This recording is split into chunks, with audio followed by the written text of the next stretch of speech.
I'm almost at the, I don't know if you hear me, but I'm almost at the bookstore and I'm so happy.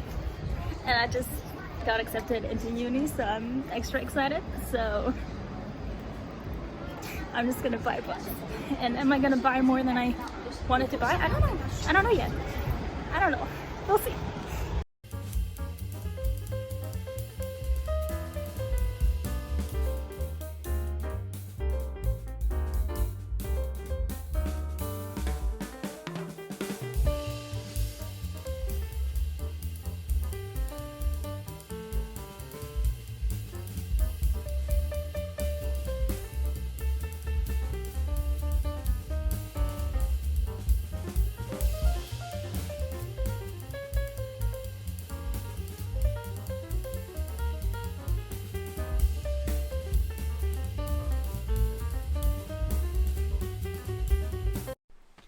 Hello everyone and welcome to a new video.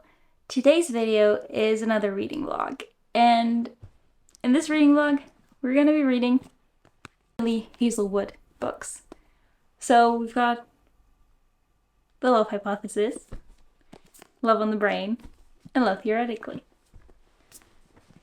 So I wanted to do a video about just books from one author, so I think like now is the best time.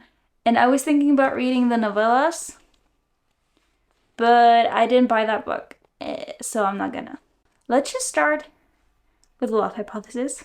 So The Love Hypothesis is about Olive, who tricks her best friend into thinking that she's dating Adam Carlson, who is a professor at their university, but a different division, so it's not really technically a problem, because he's not her professor. And she does this so that her best friend Anne gets together with her ex-boyfriend, who she didn't really like that much anyway, so it's fine. So let's get reading.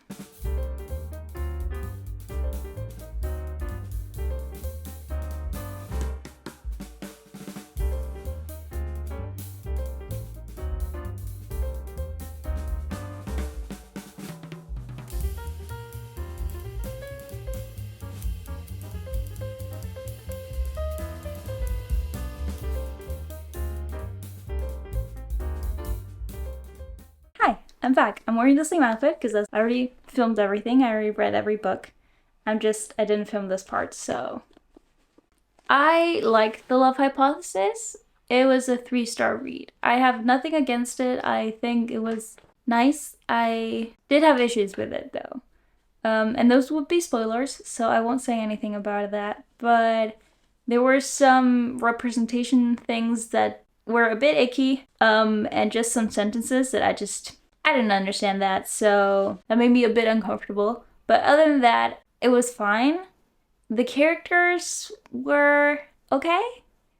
They felt a bit flat for me in some occasions. They were okay, I liked them, but sometimes they just fell flat for me. They just didn't do what they needed to be doing. Yeah, but I did like the fake dating thing, obviously. That's one of my favorite tropes. And I also liked their chemistry, because you could while you were reading it, you could feel it. So I enjoyed that part very much. And I also liked the side characters and Malcolm and Holden. They were very nicely written and they fit into the story so well, and I just liked them. So yeah, the book gets 3 stars. I liked it. It just wasn't anything special. I understand why so many people would overhype it, but I definitely understand why people do not like it. I'm just right smack in the middle of it. And that brings us to the second book, Love on the Brain. So Love on the Brain is about B. Königswasser. I don't know how to not say that in a German accent, so Königswasser, who is a scientist at NIH. And she is just not really happy with her job right now because her boss is just her boss, you know. Things aren't going as she planned, and she gets the opportunity to work at NASA at a really big project. The only problem is that she's gonna have to co-lead it with her enemy from PhD days. and she doesn't really like him. He doesn't like her. We don't really know why. Then her stuff that's important for her work at NASA starts disappearing or just doesn't arrive or just things don't work as they should. And so she has to work with Levi to solve everything. So yeah, let's get to reading. It feels weird saying that.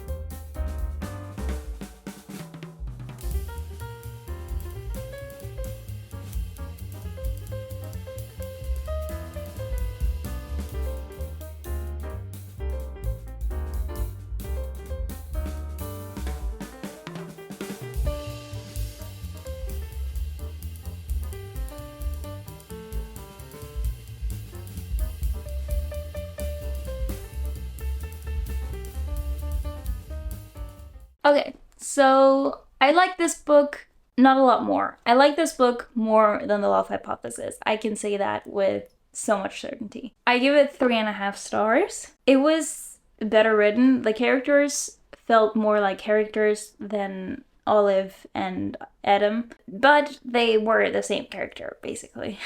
And I know a lot of people say that, but really they were the same character, just better thought out, better planned, and just better. I like them more. I also liked the Hate to Love storyline. And I also liked their chemistry. Yeah, but also how they like talked with each other, even though they hated each other. I like their banter, I guess. And another thing that I liked about B was her Marie Curie obsession. I just absolutely adore that. Because I feel like a lot of people just know random facts about this one thing that nobody knows random facts about. And then in their brain, they're thinking about it. And I felt like that was such a just relatable thing to write about. And another thing that I liked was the Twitter storyline. If you've read the book, you know what I'm talking about. But I think it's also pretty early in the book that she tells us about it. Yeah, in chapter 2. She has a secret Twitter account. And a lot of things happen from that plot. But I just really enjoyed that. Because it was very predictable, but I just enjoyed it nonetheless. Because it was just cute. And another thing that I liked was Rothio and Kaylee. And the cats. How can I not like the cats? You have to like the cats. A thing that I did not like about this book was there's so many references to women needing men in STEM that they're just ridiculous. The one that I wrote is sausage referencing. And, like, I wrote that one down because it's the one I remember most because I just laughed out loud when I read that because I was just like, no one in their right mind would say that. It didn't feel as natural as other things in the book. And another thing that I did like was this one thing seemed to come out of nowhere because it wasn't told anywhere. Like, you could have never known that this one person had something to do with this one thing. Like, you would never know. In no way could you think that that's actually why that's happening. Like, I don't know, it's just not, I don't think that it was well done enough, but also it made the plot not as predictable as it would have been if you had done that. So I don't know. I don't know if it's good or bad. I just didn't really like that it came out of nowhere. So, but on that, it was good. Yeah, better than The Love Hypothesis. So now let's talk about the third book. Love Theoretically. So this book is about Elsie Hanaway, who is a physicist, theoretical physicist. That's a big thing in the book, theoretical physicist, who works 2 jobs, one as an adjunct professor and one as a fake dater. Because, you have to make money. She's applying for this new job when she meets her fake date's brother. And he is one of the professors who is kind of in the interviewing thing. Is that what it's called? I don't know. But basically, she has to get the job, make sure that the candidate he chose doesn't get the job. And at the same time, she has to keep the cover that she's dating his brother. It's a lot. It's fun. It's fun. I like this book the most, to be honest. But let's get into reading, shall we?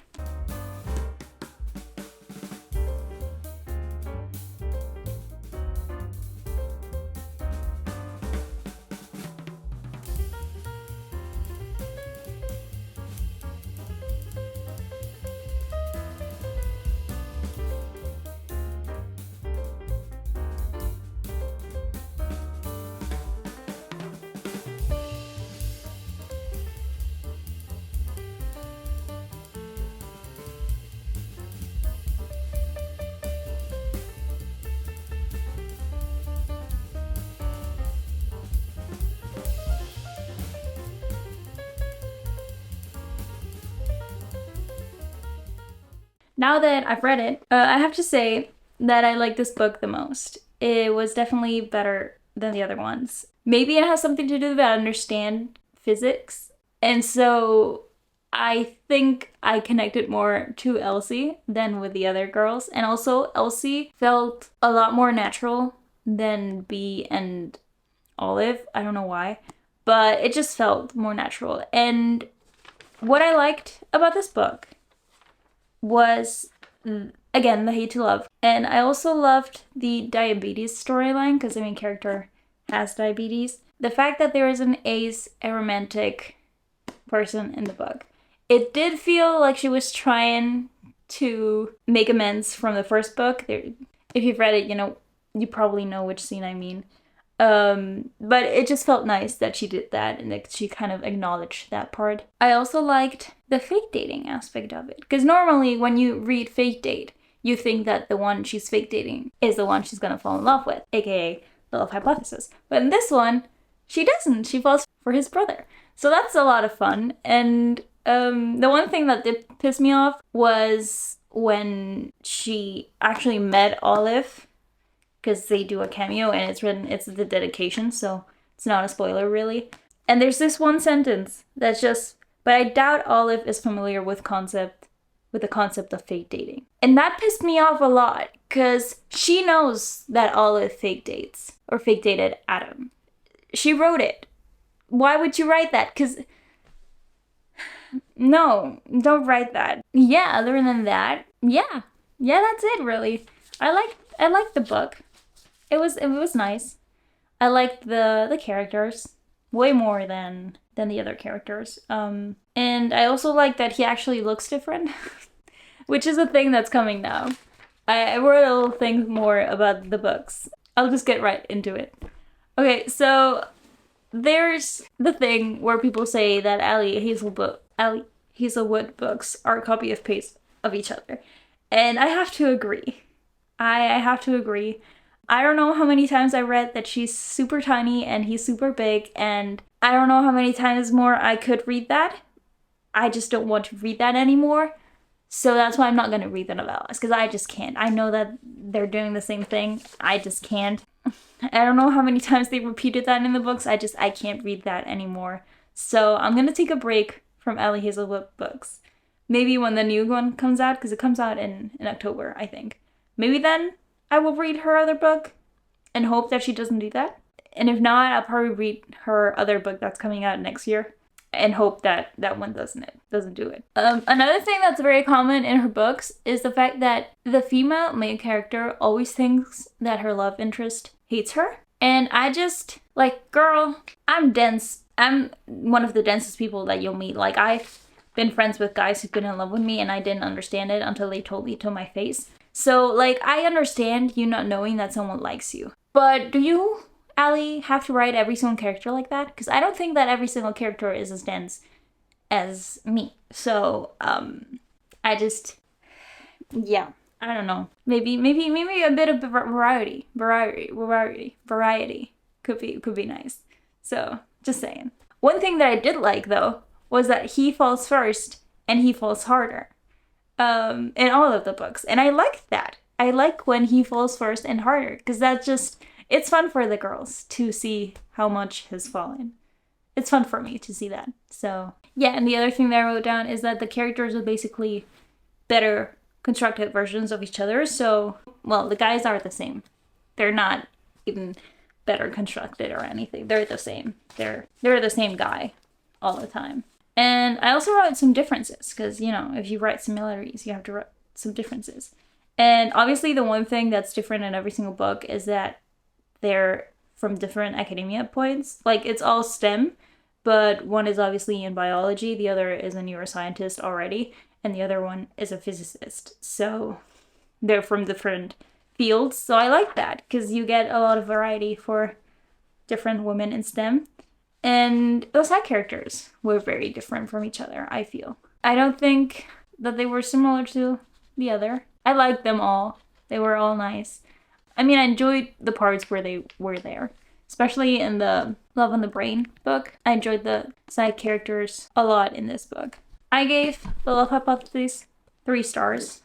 Love on the Brain, 3.5 stars. And Love Theoretically, 3.75 stars. Yeah, that's my review. They're all fun romances. I would recommend them if you want to read a fun romance. I wouldn't recommend reading one behind the other because it just gets annoying. But they're definitely good romances. I feel like if I read them when they came out individually, I would have enjoyed them more than what I did now, because I was just, by the third book, I was just annoyed at this he's so big, she's so tiny thing. I was just really annoyed at that. Maybe do not read all in one sitting, because that's what I did. Not in one sitting, but just one behind the other, and you'll be fine. But yeah, I enjoyed them. They were fun. I was smiling a lot. I was giggling as well. I definitely enjoyed them. They weren't what everybody was telling me they were. I feel like they were a bit overhyped, a bit a lot. Yeah, but I'm happy I read them, because now I get what everybody's talking about. So that's fun. Now we're at the end of the video, and I would like to know if you'd like to see me do another video where I only read one author's books. So I have a lot of authors that I would like to read.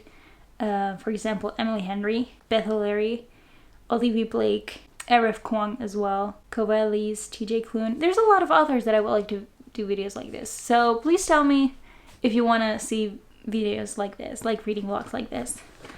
And I'll definitely consider buying the books. Yeah, I hope you enjoyed the video. Please let me know if you've read them, what you thought of them, if you thought the same thing as me, or if you enjoyed them more. I would love to hear your thoughts about them. And I will see you in my next video. Goodbye!